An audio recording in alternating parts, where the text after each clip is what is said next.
د کراچۍ د ترهګرۍ په ضد عدالت د جنوبي وزیرستان سره تعلق لرونکي نقیب مسعود په وجه تورن روانور او هغه سره نور پولیس بری کړل. خو د نقیب مسعود وکیل وایي چې فیصله په های کورټ کې چیلنج کوي.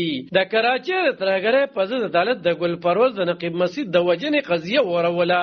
د قضیې وروسته د نقیب مسعود په وجه تورن روانور مطبوعاتو سره په خبرو کې ویل چې په هغه د درو قضیه جوړ کړې شوی و او عدالت ورته انصاف ورکړو. خو د نقیب مسعود وکیل صلاح الدین په خبرو کې ویل چې دوی د وړاندې نه دا خبره کړې و چې پولیسو په دا قضیه کې سمې پلټنې نه دي پیل کړې او ګواهان هم د خپل بیانونو سره پشا شوي دي. هغه ویل چې دا لومړی عدالت د دې وروسته به دوی های کورټ ته ځي او هلته نه دوی د ښې فیصلې تمه ساتي.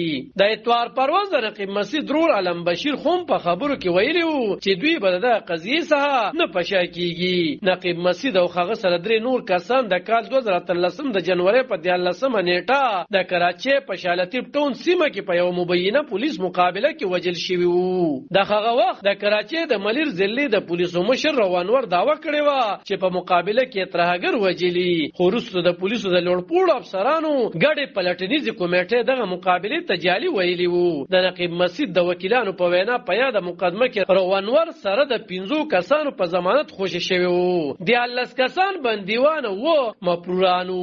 روانور د وړاندې نه په یاده قضیه کې په ځان لګېدلي تورونه رد کړي وو او د کومو پولیس افسرانو په مشرۍ چې دغه پیښې د پاره ګډه پلټنیزه کمیټې جوړه شوې وه او دغه مقابلې ته جعلي ویلي وو. روانور تور لګولی چې یادو پولیس افسرانو په شخصي ناخوښۍ کې هغه په دې مقدمه کې ښکیل کړی وو. د نقیب مسعود د وژنې د پیښې وروسته په کراچۍ کې احتجاجي پرلط پیل شوی او بیا په روانور او د هغه سره د 15 کسانو چې پکې زیاتره پولیسو په ضد د نقیب مسعود د وژنې مقدمه جوړه کړې شوې وه. د پاکستان د سپریم کورټ د هغه وخت چیف جسټس عاقب نثار د نقیب مسعود د وژنې په پیښه سوموټ نوټس اخیستی و او په اپریل 2013 کې هغه وخت د فوج مشر جنرال قمر جاوید باجوا په جنوبي وزیرستان کې د نقیب مسعود کور ته ورغلی و.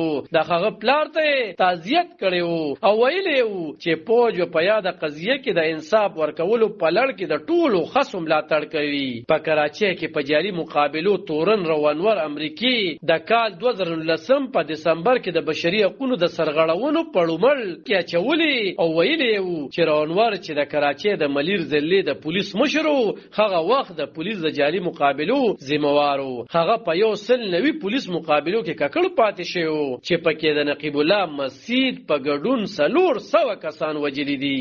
روانور د امریکای تورونه رد کړیو خو په پاکستان کې د بشري حقوقو کارکونکو د امریکای دغه ګام ستایلی وو. په دسمبر 2020 کې برتانیا هم د بشري حقوقو د سرغړونو په سر پر روانور سفري او اقتصادي بندیزونه لګولي وو. علب خان شیرپو دلبر نیوز 400 د کراچۍ